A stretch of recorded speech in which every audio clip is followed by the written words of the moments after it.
আসসালামু আলাইকুম। সবাইকে শুভেচ্ছা। অনেক ক্ষেত্রেই দেখা যায় যে 60 থেকে 70% ক্ষেত্রে অনেক মানুষ আছে যাদের উচ্চ রক্তচাপ আছে কিন্তু কোনো উপসর্গ নাই। ফলে তারা ডাক্তারের কাছে আসে না অথবা দেখা যায় যে তাদের উচ্চ রক্তচাপ ধরা পড়লেও তারা হয়তো ওষুধ খায় না যেহেতু তাদের কোনো উপসর্গ নেই। আমাদের উচ্চ রক্তচাপ মাপা কর্মসূচি বিভিন্ন জায়গায় বিভিন্নভাবে হয়ে থাকে। আমরা উচ্চ রক্তচাপ মেপে সাধারণত নির্ণয় করি তার উচ্চ রক্তচাপ আছে কিনা এবং রক্তচাপ থাকলে কি করতে হবে, কি করা যাবে না, কি করা উচিত, কিভাবে ওষুধ খেতে হবে, এগুলো সাধারণত আমরা অ্যাডভাইস দিয়ে থাকি। কোনো ক্ষেত্রে দেখা যায় অনেক রোগী আছে যাদের উচ্চ রক্তচাপ আছে এবং উচ্চ রক্তচাপে তাদেরকে হয়তো আমরা বলি প্রি হাইপারটেনশন অর্থাৎ উচ্চ রক্তচাপের আগের অবস্থা। তারপর উচ্চ রক্তচাপ হলো স্টেজ 1 অথবা স্টেজ 2 হাইপারটেনশন অর্থাৎ যাদেরকে বেশি উচ্চ রক্তচাপ আছে।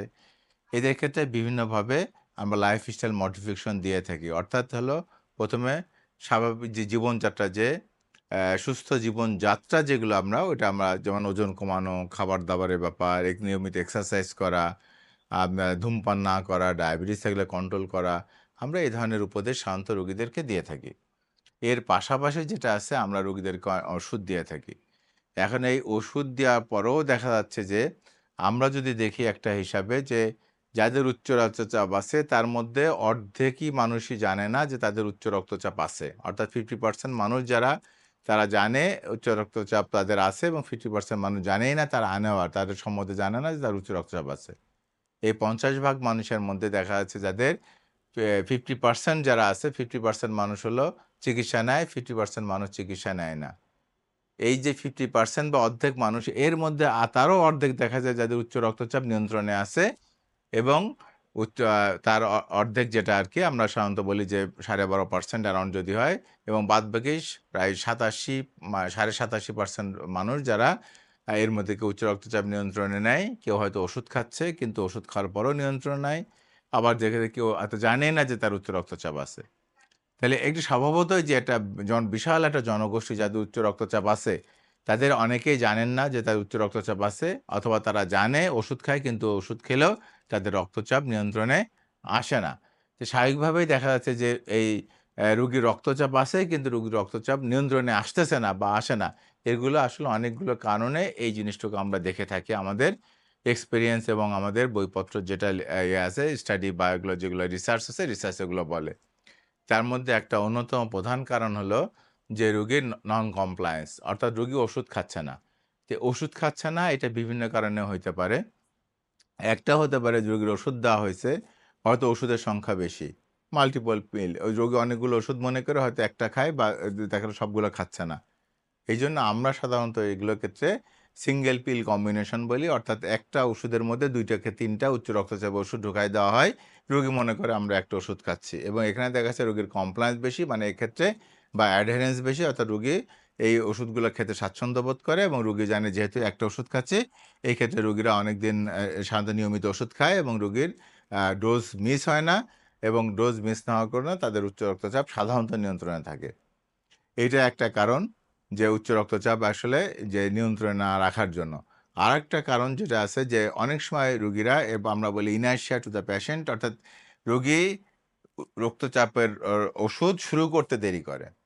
শুরু করতে দেরি করে কেমন? অথবা শুরু করলেও ঠিকমতো খায় না। এর মধ্যে একটা আছে রোগীদের মিসবিলিভ অর্থাৎ হলো যে অমূলক একটা বিশ্বাস, এইটা বিশ্বাসটার জন্য বা মিথ আমরা বলি, এই বিশ্বাসের জন্য রোগীরা মনে করে যে একবার ওষুধ শুরু করলে আর তো সারা জীবন ছাড়া যাবে না। সুতরাং আমরা ওষুধ একটু দেরি করে খেলেই ভালো। এই দেরি করে খেলে যদি যে সমস্যাটা হয় রোগীদের অনেক সময় এর মধ্যে টার্গেট অর্গান ড্যামেজ বলে।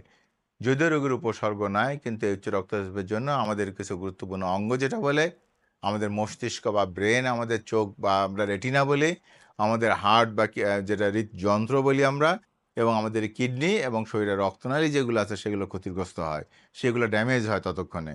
এই যে ড্যামেজ হওয়ার কারণ এই রোগী একটা হলো যে তাদেরকে যে অ্যাডভাইস দেওয়া হয়েছে যে লাইফস্টাইল মডিফিকেশন করতে সেগুলো করে না অথবা রোগী ওষুধ নিয়মিত খায় না।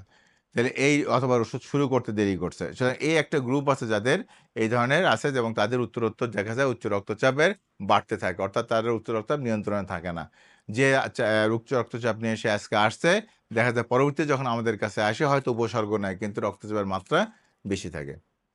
আরও যেসব কারণে আসলে এই রোগীর উচ্চ রক্তচাপ নিয়ন্ত্রণে থাকে না তার একটা অন্যতম প্রধান কারণ হলো আমরা যেটা বলি লাইফস্টাইল মডিফিকেশন। অর্থাৎ এইখানে আমরা কয়টা বলি যে রোগীর পাতে লবণ, এক্সট্রা লবণ যেটা, এক্সট্রা লবণ বা বেশি লবণ খেলে এটা আমাদের উচ্চ রক্তচাপ করে।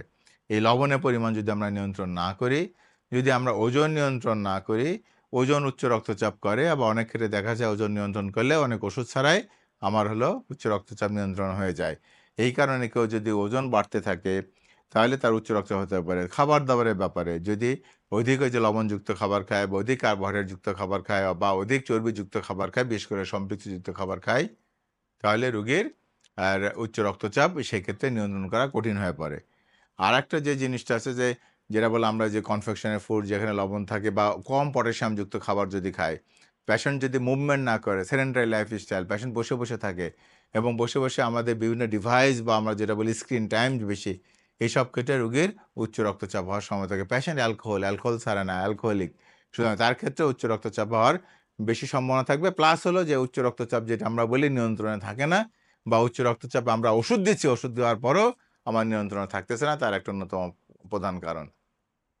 আরেকটা যেটা আছে সেটা হলো যে আমাদের ডাক্তারের দিক থেকে ইনার্শিয়া, অর্থাৎ আমরা একটা রোগীর উচ্চ রক্তের ওষুধ লাগবে হয়তো ২ টা বা ৩ টা, আমরা হয়তো একটা ওষুধ দিচ্ছি রোগীকে। বা আমরা রোগীর প্রপার ট্রিটমেন্ট করতে আমরা আমাদের মধ্যে নিজেদের মধ্যে সাধারণত ইনার্শিয়া বা জড়তা বলি আমরা, যে জড়তা থাকে তাহলে অনেক সময় আপনার উচ্চ রক্তচাপ নিয়ন্ত্রণে আসবে না। এছাড়া রোগী যদি শরীর ব্যথার ওষুধ খায় অথবা শরীর হাঁপানির ওষুধ বলা আছে, অনেক সময় দেখা যায় প্রেডনিসোলোন জাতীয় ওষুধ আছে, এগুলো খেলে উচ্চ রক্তচাপ করে, এগুলো কিডনি দিয়ে পানি এবং লবণ শোষণ করে, ফলে দেখা যাচ্ছে এইসব ক্ষেত্রেও অনেক সময় রোগীদের রক্তচাপ, আমরা ওষুধ খেলেও অনেক সময় রক্তচাপ কন্ট্রোল নাও হতে পারে বা রোগীদের রক্তচাপ নিয়ন্ত্রণে রাখতে সমস্যা হতে পারে বা সহজে তাদের নিয়ন্ত্রণ হয় না, অথবা দেখা যাচ্ছে যে রোগীর রক্তচাপ মাত্রা দিন, দিন বাড়তেছে, যে ওষুধ দেওয়া হচ্ছে ওষুধ অনেক সময় নিয়ন্ত্রণ হয় না। অনেক ক্ষেত্রে এই ক্ষেত্রে আমাদের বলে অনেক রেজিস্ট্যান্ট হাইপারটেনশন, অনেক সময় তাদেরকে লেবেল করা লাগে। এছাড়া যারা দেখা যাচ্ছে যে আমাদের রোগীর ক্ষেত্রে একটা ওষুধের একটা গুরুত্বপূর্ণ ভূমিকা আছে। ওষুধের ক্ষেত্রে কোয়ালিটি সম্পন্ন ওষুধের একটা ব্যাপার আছে। আমরা যদি কোয়ালিটি ওষুধ না লিখি, কেন দেখা যাচ্ছে আমরা সবসময় বলি সমস্ত কোম্পানি যেটা বলে কোম্পানি ওষুধের কোয়ালিটি সাধারণত এক না। সুতরাং এই ক্ষেত্রে আমাদের কোয়ালিটি ওষুধ এটা গুরুত্বপূর্ণ রোগীর উচ্চচাপ নিয়ন্ত্রণের ক্ষেত্রে। আর একটা হলো right choice of anti hypertension. অর্থাৎ আমরা শুধুমাত্র ওষুধ খেলেই হবে না, কোন রোগের জন্য কোন ওষুধটা বা উচ্চ রক্তচাপের ওষুধটা গুরুত্বপূর্ণ সেটাকে কিন্তু ঠিক করতে দিতে হবে। অনেক ক্ষেত্রে দেখা যায় যে আমরা যদি যাদের বয়স বেশি আছে, যাদের সিস্টোলিক হাইপারটেনশন বা উপরের রক্তচাপ বেশি, তাদেরকে যদি আমরা ক্যালসিয়াম চ্যানেল ব্লকার বা ডায়াবেটিক্স এই গ্রুপের বাইরে বা এসিনিউটের বাইরে অন্য গ্রুপের ওষুধ অনেক সময় চুজ করি, তাহলে তার রক্তচাপ কন্ট্রোল করা কঠিন হয়ে পড়ে। এইজন্য কোন গ্রুপের আমরা কোন ওষুধটা লাগবে বা কোন ক্ষেত্রে কোন ওষুধটা লাগবে, যার কোমরবিডিটি বলি আমরা, ক্ষেত্রে লাগবে, এই সিলেকশনটা কিন্তু খুব গুরুত্বপূর্ণ। এটাও যদি ঠিকমতো না হয় তাহলে কিন্তু আমাদের উচ্চ রক্তচাপ নিয়ন্ত্রণ হবে না, বরং উচ্চ রক্তচাপ দিন, দিন বাড়তে থাকবে। এই কারণে আমাদের এতগুলো যে ফ্যাক্টর যেগুলো আছে, অনেকগুলো ফ্যাক্টর কনসিডার করে আমরা সাধারণত উচ্চ রক্তচাপের এরকম ওষুধ দিয়ে থাকি, যারা কেন এই সিলেকশনের ব্যাপারে কিছু, কিছু গুরুত্বপূর্ণ আ ভূ ব ব ভূমিকা পালন করে। আবার একটা ব্যাপার আছে যে রোগীর কিছু সেকেন্ডারি হাইপারটেনশন আছে, সেকেন্ডারি কজ আছে, অর্থাৎ যেমন কিডনির সমস্যা আছে তার। আমি যদি কিডনির সমাধান না করি, থাইরয়েডের সমস্যা আছে, যদি থাইরয়েডের সমস্যা না করি, তাহলে কিন্তু আমি যত উচ্চ রক্তচাপ ওষুধ দিই তার কিন্তু উচ্চ রক্তচাপ নিয়ন্ত্রণে থাকবে না। অনেকে আছে ওরাল কন্ট্রাসেপটিভ পিল খান বা জন্ম নিয়ন্ত্রণ বড়ি আমরা খাই, যেগুলো বিশেষ করে ইস্ট্রোজেন কন্টেইনিং পিল আছে। এই গ্রুপের কিন্তু অনেক সময় দেখা যায় উচ্চ রক্তচাপে তাদের নিয়ন্ত্রণে থাকতে চায় না বা উচ্চ রক্তচাপ ওষুধ একাধিক বা বেশি পরিমাণে লাগে, অথবা উচ্চ রক্তচাপ আমাদের ওষুধ দিলেও তাদের নিয়ন্ত্রণে শান্ত থাকতে চায় না। তাহলে এই যে ইভেন কোনো, কোনো ক্ষেত্রে এটাও আমরা বলি যে কিছু, কিছু হোমিওপ্যাথি ওষুধ অথবা কিছু, কিছু আয়ুর্বেদী ওষুধ বলে। এই হোমিওপ্যাথি আয়ুর্বেদ ওষুধও কিন্তু উচ্চ রক্তচাপ করে। সুতরাং এই গ্রুপের যারা, আমরা যখন এই রোগীর হিস্ট্রি নেই তখনও কিন্তু আমরা জিজ্ঞেস করি আপনি এই ওষুধের বাইরে অন্য কী, কী ওষুধ খাচ্ছেন? কেন অনেকগুলো ওষুধ আছে যেগুলো আমাদের উচ্চ রক্তচাপ করে এবং উচ্চ রক্তচাপ নিয়ন্ত্রণ হতে আমার ওষুধ দেওয়া সত্ত্বেও বা আমার লাইফস্টাইল মডিফিকেশন করা সত্ত্বেও তাদের হলো উচ্চ রক্তচাপ নিয়ন্ত্রণে তাদের থাকে না। সুতরাং এই জিনিসগুলো আমরা যেকোনো রোগীর ক্ষেত্রে বা কোনো, কোনো ক্ষেত্রে দেখা যায় এথনিসিটি বলে। এথনিসিটি মানে আমাদের এই যে সাউথ ইস্ট এশিয়ান পপুলেশন অথবা ব্লাক যে পপুলেশন বলা হয়, এদের ক্ষেত্রে কিন্তু আমাদের উচ্চ রক্তচাপ ওষুধ একটা সুনির্দিষ্ট গ্রুপ আছে, যে গ্রুপগুলো ওষুধ দিলে বলে কাজ কম করে। সুতরাং প্রত্যেকটা ক্ষেত্রে আসলে প্রত্যেকটা মানুষই ইন্ডিভিজুয়াল আলাদা, আলাদা এবং প্রত্যেকের ক্ষেত্রে আমাদের সুনির্দিষ্ট কিছু গ্রুপের ওষুধ যেগুলো আমরা চয়েস করে থাকি, সেটা আসলে ওই যে মানুষটা আছে বা ওই রোগীটা আছে তার প্রয়োজন হিসাবে। তা আমরা এই ক্ষেত্রে এই যে বলি যে রক্তচাপ নিয়ন্ত্রণ না থাকার জন্য বা রক্তচাপ আমরা ওষুধ খাচ্ছি, তারপরেও রক্তচাপ নিয়ন্ত্রণ হচ্ছে না। এটা আবার অনেক সময় একটা রোগীর ৩ টা ওষুধ লাগবে। যদি আমি একটা ওষুধ দেই তাহলে কন্ট্রোল নাও হতে পারে। অনেকের ওষুধ লাগবে যে ডোজটা আমার যদি ঠিকমতো না হয়।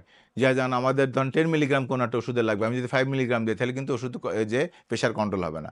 এইজন্য কন্ট্রোল হবে যেটা কন্ট্রোল করে এইজন্য এই যে স্পেশালিস্ট ডক্টর দরকার। আপনার যিনি কার্ডিওলজিস্ট বা এই যে হাইপারটেনশন স্পেশালিস্ট যিনি আছেন, আসলে উনার শরণাপন্ন হওয়া উচিত যে আপনার কোন গ্রুপের ওষুধটা আপনার জন্য সবচেয়ে ভালো হবে এবং আপনার উচ্চ রক্তচাপ নিয়ন্ত্রণে যদি না আসে, তাহলে সেক্ষেত্রে আপনার কোনটা কি করতে হবে এই ব্যাপারে উনি আপনার গুরুত্বপূর্ণ পরামর্শ দিবেন।